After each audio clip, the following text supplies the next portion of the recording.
Episode 64 गोली किस पर चली।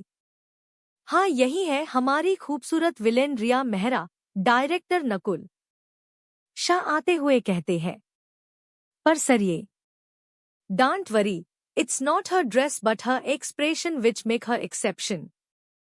लेकिन इन कपड़ों में कुछ फैशन बेल तो होना चाहिए न। कोई बात नहीं, मैंने ही उसे कहा था, तुम फोटोज लो बस। फोटोग्राफर उसकी बात से सहमत तो नहीं था, लेकिन अब डायरेक्टर को कह क्या सकता था।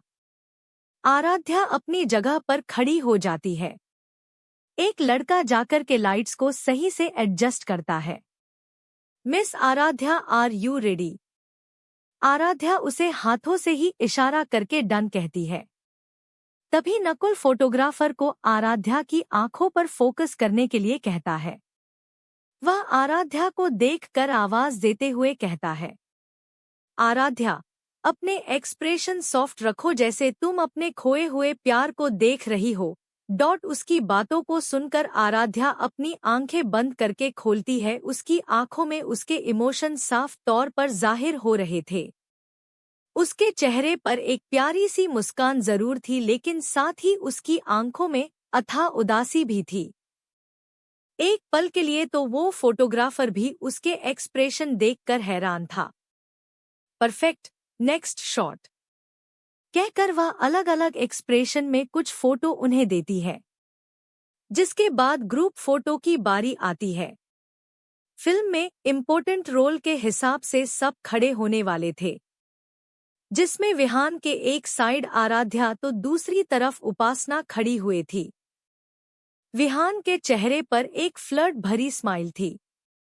उसने अपने दोनों हाथ में से एक आराध्या और दूसरा उपासना के कंधे पर रखा हुआ था। उपासना के चेहरे पर एक सॉफ्ट स्माइल थी, वही आराध्या के चेहरे पर गंभीर एक्सप्रेशन थे।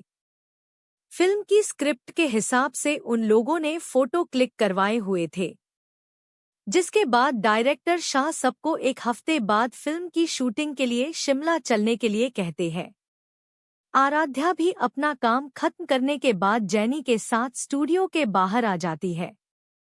वो लोग चल ही रहे थे जब आराध्या के साथ टकराने की वजह से सामने आने वाली लड़की के हाथ से बैग नीचे गिर जाता है, जिसकी वजह से उसके बैग से उसके कुछ सामान भी गिर जाता है, जिसमें 2 टैम्पून भी होते हैं। आराध्या उसकी मदद करके उसे सॉरी कहकर जल्दी से वहां से बाहर निकलने लगती है। आराध्या, रुको, मैं तुम्हें घर छोड़ देता हूँ। नहीं जैनी ब्रो, मुझे अपनी कॉलेज फ्रेंड से भी मिलना है। Are you sure? Yes Jenny, they are waiting for me. उसकी बात सुनकर जैनी अपनी गाड़ी को लेकर वहां से निकल जाता है। वहीं आराध्या भी जल्दी से टैक्सी लेकर वहां से निकल जाती है। आराध्या टैक्सी वाले को एक मेडिकल स्टोर पर रोकने के लिए कहती है। वह जल्दी से कुछ सामान लेकर वापस टैक्सी में बैठ जाती है। प्रताप पैलेस में आराध्या हड़बड़ी में घर के अंदर आती है। वह अपने ध्यान में ही थी जब वो सामने से आ रहे आहान को देखकर सकपका जाती है। वहीं आहान जो कुछ फाइल्स लेकर जा रहा था उसे देखकर ग्रीट करता है। वह अपने कमरे में जाकर के जल्दी से प्रेगनेंसी टेस्ट स्ट्रिप निकालकर टेस्ट करने लगती है। उसने अलग अलग ब्रांड की 2 स्ट्रिप्स लाई थी। दोनों स्ट्रिप्स पर नेगेटिव देखकर से चैन की सांस लेती है। उसके पीरियड्स लगभग 1 हफ्ता लेट आए थे। वह डॉक्टर को जाकर दिखाना चाहती थी, लेकिन अवधेश के गार्ड उसे हर वक्त किसी खूंखार शेर की तरह प्रोटेक्ट कर रहे थे, जिसकी वजह से वह हॉस्पिटल या क्लिनिक नहीं जा पा रही थी। वह अपने कपड़े चेंज करके बिस्तर पर बैठे हुए फोन ही चला रही थी, जब एक मेड उसके धुलने वाले कपड़े लेकर वहां से चली जाती है। दूसरी तरफ अवधेश अपने केबिन में अपना काम कर रहा था। थोड़ी देर बाद बोर्ड ऑफ डायरेक्टर की मीटिंग थी, जिसमें अपकमिंग प्रोजेक्ट्स के ऊपर डिस्कशन होने वाला था। उसके चेहरे के भाव बहुत सख्त थे। उसका पूरा ध्यान सामने प्रेजेंटेशन देने वाले इंसान को देख रहा था। इस बीच वो बार बार कुछ नोट्स बनाए जा रहा था। जैसे ही प्रेजेंटेशन खत्म होती है, कॉन्फ्रेंस हॉल में खामोशी छा जाती है। अवधेश उस एम्प्लॉय से उस प्रेजेंटेशन पर सवाल जवाब करने लगता है।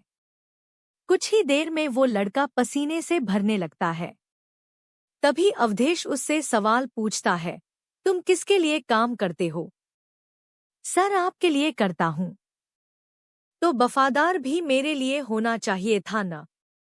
सर, मैं समझा नहीं। मैं 2 दिन बाद बड़े चैप्टर अपडेट करना शुरू कर दूंगी, और जो ये आजकल चैप्टर छोटे हैं इनके बदले में एक्स्ट्रा चैप्टर अपडेट कर दूंगी। मेरी उंगलियों में दर्द हो रहा है, जिसकी वजह से सबसे ज्यादा प्रॉब्लम है कि मेरे से टाइप ही नहीं हो रहा है। सॉरी यार, छोटे चैप्टर से काम चला लो 1-2 दिन और। जैसे ही उसकी बात खत्म होती है, कमरे में गोली चलने की आवाज आती है।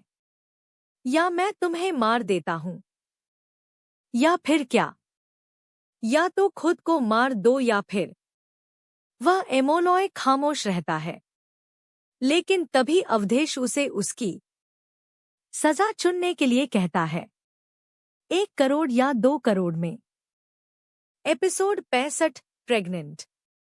वैसे तो मैं किसी को मौका नहीं देता हूं, पर तुम्हारे पास 2 ऑप्शन है। कौन से 2 ऑप्शन? वह एम्प्लॉय डरते हुए अवधेश से पूछता है। पहला, खुद को खुद ही मार डालो, या फिर मैं तुम्हें मार देता हूं। अवधेश डरावनी आवाज। सोच लो तुम्हें कौन सी मौत चाहिए तुम्हें? मैं उसे कहता है। सर प्लीज मुझे माफ कर दीजिए, मैं बहक गया था। वह एम्प्लॉय गिड़गिड़ाते हुए नीचे झुककर कहता है। तभी कुछ सेकंड्स बाद एक बुलेट चलने की आवाज आती है, जो उस आदमी ने अपनी सॉक्स में छुपाई हुई थी। जो एम्प्लॉय अवधेश के डर से खामोश बैठे हुए उस आदमी के साथ सहानुभूति रख रहे थे, गोली चलने की आवाज से डर के मारे कांपने लगते हैं। उस आदमी के अवधेश पर गोली चलाने से पहले ही अवधेश ने अपनी व्हीलचेयर को वहां से मूव कर लिया था। गोली सीधा पीछे लगे प्रोजेक्टर स्क्रीन पर लगती है। वहीं उसकी इस हरकत पर सभी हैरान रह जाते हैं। अवधेश के गार्ड एकदम से अंदर आकर उस गार्ड से गन छीनकर उसे घुटनों के बल जमीन पर बिठा देते हैं। अवधेश उसके नजदीक आकर के उसकी गर्दन ऊपर करते हुए कहता है। तुम्हें लगता है अवधेश प्रताप सिंह एक जोक है? तुम मेरी कंपनी में गन लेकर आओगे और मुझे पता नहीं चलेगा? बहुत बड़ी गलतफहमी थी तुम्हारी। तुम्हारे कंपनी के एंटर करने से लेकर यहाँ तक गन लाने की पूरी खबर थी मुझे। मैंने मौका दिया था तुझे आसान मौत देने के लिए, पर तू अब अपनी आखिरी सांस तक पछताएगा और मुझे ही याद करेगा। तड़पा तड़पा कर मार डालो इसे। फिर गार्ड्स को एक देखते हुए, इसे इसके शरीर के 100 टुकड़े करके इसके मालिक को भेज दो। इसे ऐसे मारो कि दूसरों के लिए सबक बने। अवधेश प्रताप सिंह को धोखा देने वालों का क्या हस्र होता है। ऐसे लोग मुझे बिल्कुल पसंद नहीं हैं। अवधेश की बात सुनकर वह गार्ड उस आदमी को घसीटते हुए वहां से ले जाते हैं। फिर अवधेश कमरे में बैठे सभी एम्प्लॉय को एक नज़र घूरते हुए कहता है। इस कमरे के बाहर कोई बात नहीं जानी चाहिए। अगर गलती से गई तो जो हाल उसका हो रहा है, वही तुम्हारा भी होगा। कहकर अवधेश कमरे से बाहर निकल आता है। वहीं आहान फाइल्स लेकर के कंपनी पहुंच जाता है। दूसरी तरफ आराध्या नकली विग लगाकर घर से निकलने की तैयारी में थी, लेकिन चारों तरफ विला के टाइट सिक्योरिटी थी। वह अपने पैर पटकते हुए कमरे से इधर से उधर घूम रही थी। फिर थक हार कर वह विग और मेकअप उतार कर कमरे में ही थोड़ी देर के लिए सो जाती है। अवधेश शाम के समय ऑफिस से घर लौटता है। उसके साथ ही आहान भी था। वह मेड उन दोनों के आने का ही इंतजार कर रही थी। वह मैड उसे कुछ बताने लगती गौ। वह जैसे जैसे सुन रहा था, उसकी आंखों में अलग ही इमोशन उभर कर आ जाते हैं। वह मेड कुछ रैपर्स उन दोनों के आगे कर देती है। वह अपनी बात पूरी कर चुपचाप वहां खड़ी हो जाती है। वह इकलौती मेड थी जो वहां काम करती थी। बाकी का काम अवधेश के वेल ट्रेंड गार्ड्स करते थे। अवधेश उस मेड को वहां से जाने के लिए कहता है। अब हॉल में अवधेश और आहान ही बचे थे, इसलिए अवधेश अपनी चेयर से उठकर अंगड़ाई लेते गए फ्रेश मूड में अपने कमरे की तरफ बढ़ने लगता है, जहां चिड़चिड़े एक्सप्रेशन लिए आराध्या बेड पर बैठी हुई थी। उसने वाइट कलर के टी शर्ट और शॉर्ट्स पहने हुए थे, जिनमें ब्लू कलर के एनिमल पैटर्न बने हुए थे। इस समय उसका फूला हुआ मुंह उसे बहुत ही एडोरेबल बना रहा था। अवधेश सीधा जाकर आराध्या को गले लगा लेता है। वह उसे बार बार थैंक यू कह रहा था। उसके टाइट हग की वजह से आराध्या को गुस्सा आ रहा था। वह उसकी पकड़ से अलग होने की कोशिश करने लगती है। जब वह उसे नहीं छोड़ता तो आराध्या चिल्लाते हुए, अवधेश प्रताप सिंह, मुझे छोड़ो, नहीं तो मुझसे बुरा कोई नहीं होगा। आराम से बात किया करो, तुम बेबी को डरा दोगी। अवधेश आराम से उसे अपनी बाहों से आजाद करते हुए गुस्से में गर्जरी हुए कहती है, पहले तुम मुझसे 2 फुट दूर रहकर बात किया करो और खुद को बेबी कहना बंद करो। 4 बच्चों के बाप लगते हो तुम। वहीं अवधेश एक बार फिर उसकी बातों को इग्नोर करके प्यार से उसके गालों को सहलाने लगता है। उसकी हरकतों से आराध्या परेशान होकर उसे धक्का देते हुए उसे खुद से दूर रहने के किए कहती है, मॉन्स्टर किड, आराम से, तुम अपने साथ साथ बेबी को हर्ट कर दोगी। अवधेश 4 कदम पीछे लेते हुए कहता है। कंफ्यूज होकर पूछती है, बेबी, तुम कहना क्या चाहते हो? आराध्या, देखो, छुपाने की जरूरत नहीं है।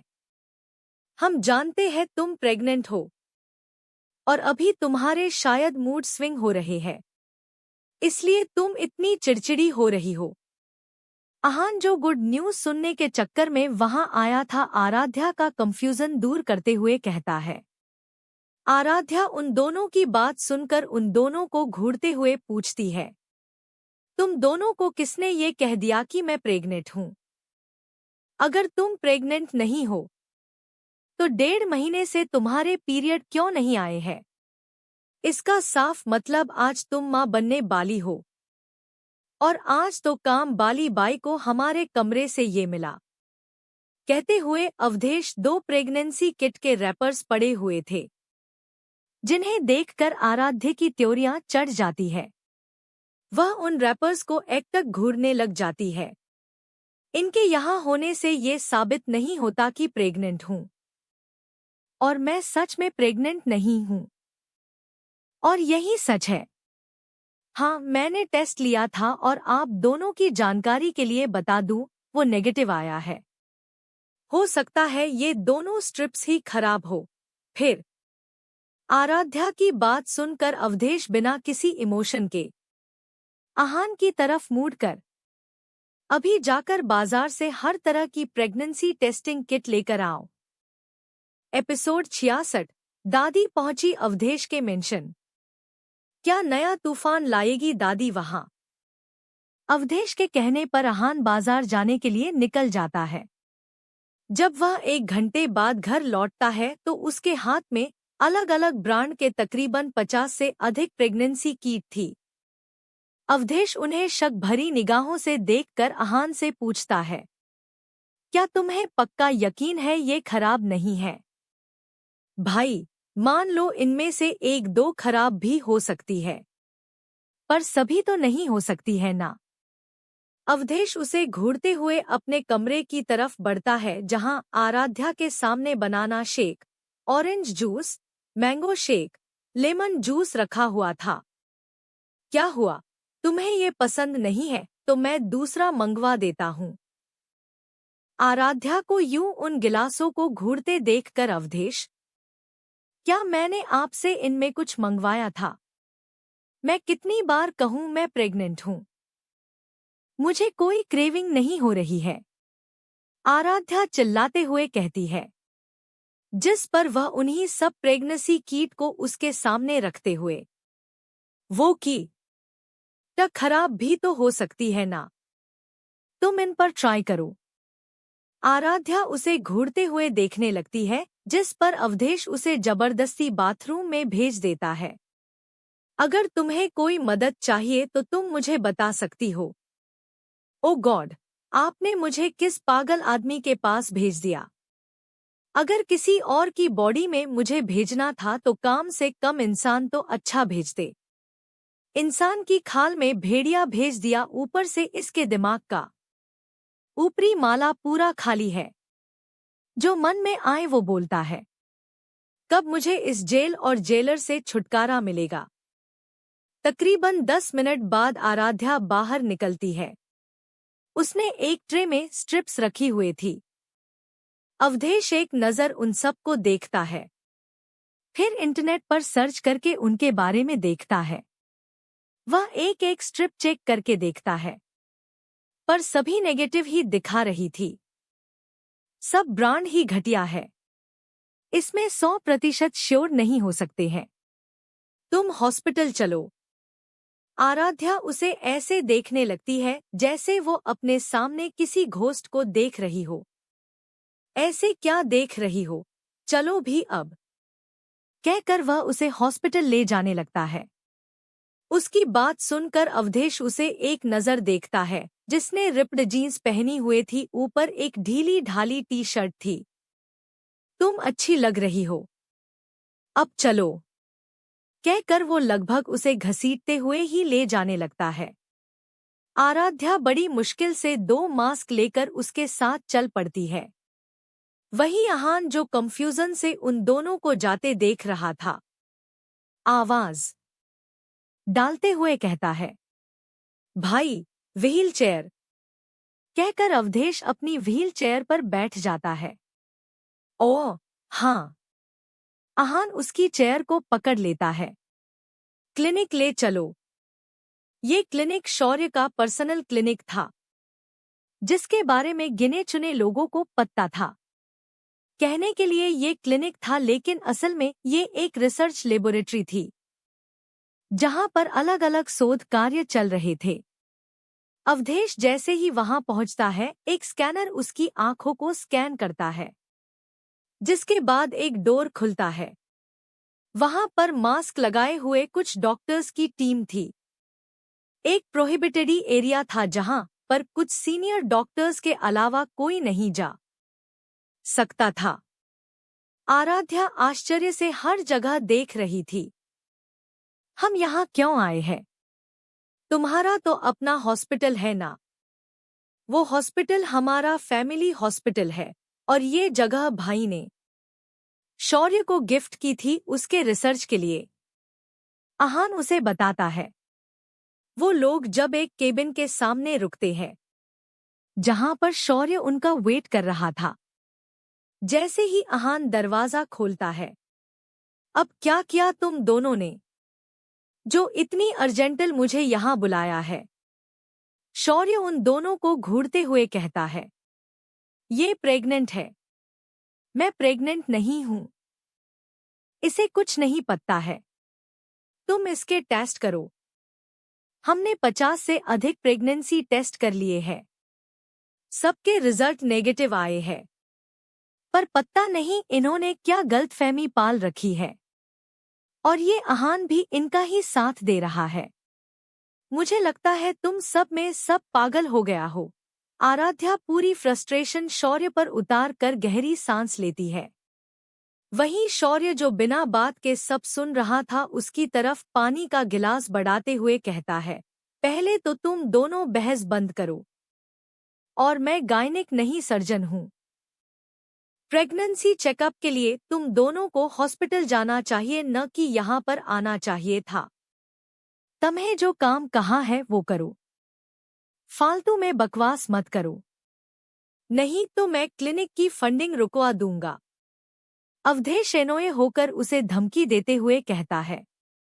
उसकी धमकी का असर कुछ ऐसा हुआ कि शौर्य जल्दी से एक डॉक्टर को कॉल करके अपने केबिन में बुलाता है। वह अपने सामने बॉस की तरह बैठे इंसान को घूरते हुए देख रहा था। मन ही मन वो उसे 100 बार कोस चुका था, लेकिन सामने बैठे इंसान को कुछ बोलना मतलब अपने पैर पर कुल्हाड़ी मारना था। कुछ मिनट्स बाद एक 22-23 साल का डॉक्टर केबिन में एंटर करता है। वह शौर्य को ग्रीट करता है तो शौर्य उसे आराध्या को अल्ट्रासाउंड और कुछ और टेस्ट करवाने के लिए कहता है। वही मेल डॉक्टर को देखकर अवधेश अपनी तीखी नजरों से शौर्य की जान लेने वाला था। ऐसे घूर कर मत देखो, क्लिनिक में कोई भी लेडी स्टाफ नहीं है। शौर्य की बात सुनकर अवधेश भी आराध्या के साथ ब्लड सैंपल देने और अल्ट्रासाउंड कराने के लिए चल पड़ता है। सब होने के बाद उन्हें रिपोर्ट्स भी कुछ टाइम में मिल जाती है, जिसने आराध्या प्रेग्नेंट नहीं थी। देखा, मैंने कहा था ना कि मैं प्रेग्नेंट नहीं हूं। अब तसल्ली हो गई क्या? अवधेश उसे इग्नोर करके शौर्य से पूछता है, तुम्हें पक्का यकीन है तुम्हारे इक्विपमेंट ठीक है? इनमें कोई खराबी नहीं है? अब उसकी बात सुनकर शौर्य के सब्र का बांध टूट जाता है। वह सैराकास्टिक होकर कहता है, बिग बॉस, मेरे इक्विपमेंट भी ठीक है और टेस्ट रिजल्ट भी सही आए हैं। तुम दोनों भी अच्छी हेल्थ में हो। अगर सब ठीक है तो उसके पीरियड्स क्यों नहीं आए? अवधेश के डायरेक्ट सवाल से आराध्या शर्म और गुस्से से लाल हो जाती है। वह जोर से अवधेश के पैर पर अपना पैर मार देती है। हालांकि इसका इफेक्ट अवधेश पर 0 ही था। वहीं शौर्य उसके सवाल पर कहता है, मेंस्ट्रुअल साइकिल डिले होने के प्रेगनेंसी के अलावा भी कई सारे रीजन होते हैं। स्ट्रेस, एंजाइटी, एनीमिक होना आदि। तो हो सकता है पीरियड्स लेट आए। और अगर तुम दोनों को बच्चा ही चाहिए तो घर जाकर ट्राई करो। यहाँ क्या कर रहे हो? उसकी लास्ट वाली लाइन सुनकर आराध्या का मन तो अब शौर्य को पीटने का भी हो रहा था। आहान उन दोनों को लेकर घर की तरफ चल पड़ता है। आराध्या बेड पर, वहीं अवधेश सोफे पर लेटा हुआ था। जिस दिन से आराध्या को उसके ठीक होने का पता चला था, उस दिन से वो अवधेश को अपने करीब भी नहीं आने देती थी। वहीं अवधेश उसके सोने के बाद और उसके उठने से पहले उसके साथ ही सोता था। वो दोनों हॉल में बैठे तूफान से अनजान अपनी चैन की नींद को एंजॉय कर रहे थे। तभी अवधेश का सेल फोन रिंग करने लगता है। वह टेबल पर से अपना फोन उठाकर फोन रिसीव करता है। फोन के दूसरी तरफ आहान था, जो थोड़ा परेशान लग रहा था। अवधेश उसकी बात सुनकर गहरी सांस लेकर उसे कुछ कहता है। फिर एक नज़र चैन से सोई आराध्या को देखता है, फिर बाथरूम की तरफ बढ़ जाता है। वो 1 घंटे से यहाँ बैठी हुए है। भाई, थोड़ी प्रॉब्लम हो गई है। भाभी के फिल्मों में काम करने की खबर दादी तक पहुँच गई है।